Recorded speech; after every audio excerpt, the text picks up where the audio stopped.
আজকের এই পর্বে আমরা কালো জাদুর ৩টি হাড় হিম করা বাস্তব অভিজ্ঞতা নিয়ে কথা বলবো। এই ঘটনাগুলোকে একসাথে রেখে আমরা বোঝার চেষ্টা করব এই অভিশাপ জিনিসটা আসলে কিভাবে কাজ করে। আচ্ছা, তাহলে শুরু করা যাক। দেখুন, এই বর্ণনার শুরুতেই কিন্তু একটা জিনিস একদম পরিষ্কার করে বলা হয়েছে। এটা কোনো সাধারণ ভূতের গল্প নয়, একদমই না। এর নেপথ্যে রয়েছে মানুষেরই একটা খুব শক্তিশালী আর বলতে পারেন খুবই অন্ধকার এক আবেগ। এই বর্ণনাগুলোর থেকে একটা বিষয় স্পষ্ট, এই ভয়াবহতার শুরুটা কিন্তু কোনো অশুভ শক্তি বা শয়তান দিয়ে হচ্ছে না। এর শুরুটা হচ্ছে হিংসা থেকে। মানে যখন একটা পরিবারের ভালো কিছু, তাদের সুখ বা সাফল্য অন্য কারোর সহ্য হয় না, ঠিক তখনই।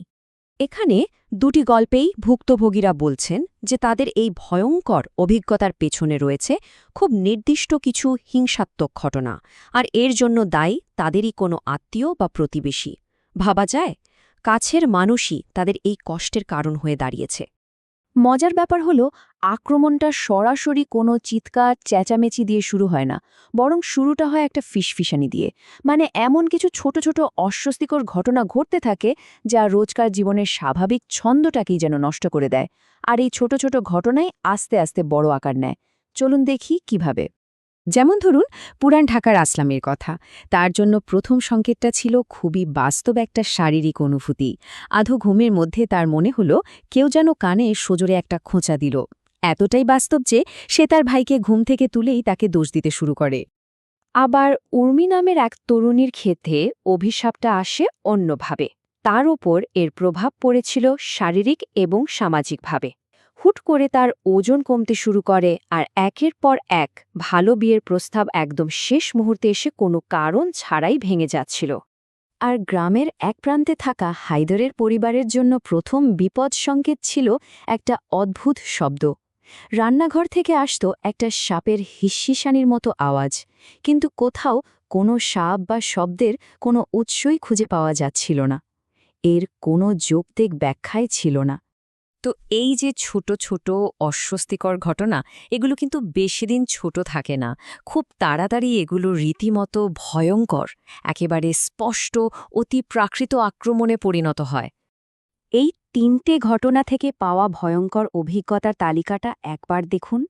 শোবার ঘরের দরজায় কালো সুতো, বন্ধ ঘর থেকে আসবাবপত্র সরানোর শব্দ, এমনকি বমির সাথে জীবন্ত কিছু বেরিয়ে আসা।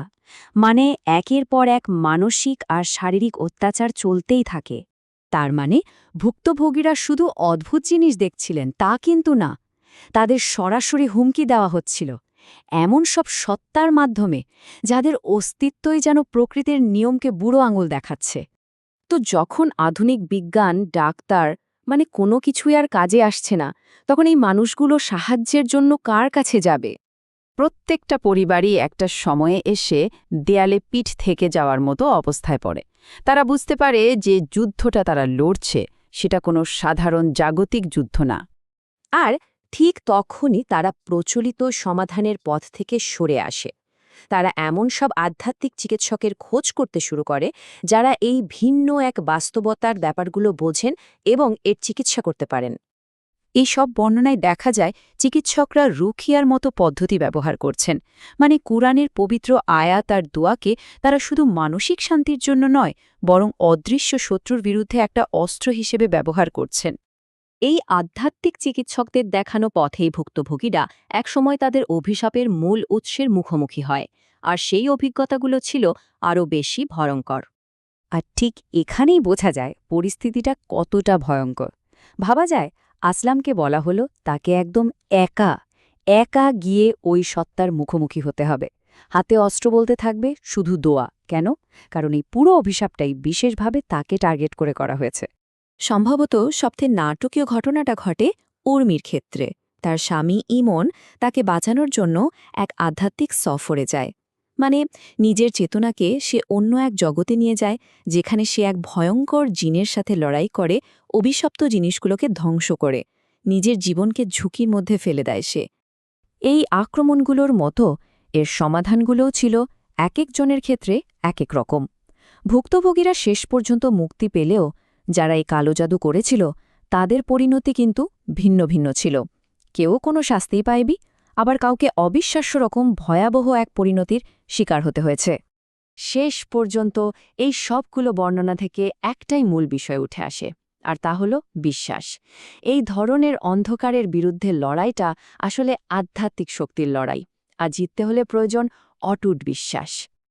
এই ঘটনাগুলো আমাদের একটা কথাই ভাবতে বাধ্য করে, মানুষের মনের সবচেয়ে অন্ধকার জায়গা থেকে ঠিক কী কী ভয়ঙ্কর শক্তি বেরিয়ে আসতে পারে তা হয়তো আমাদের কল্পনারও বাইরে।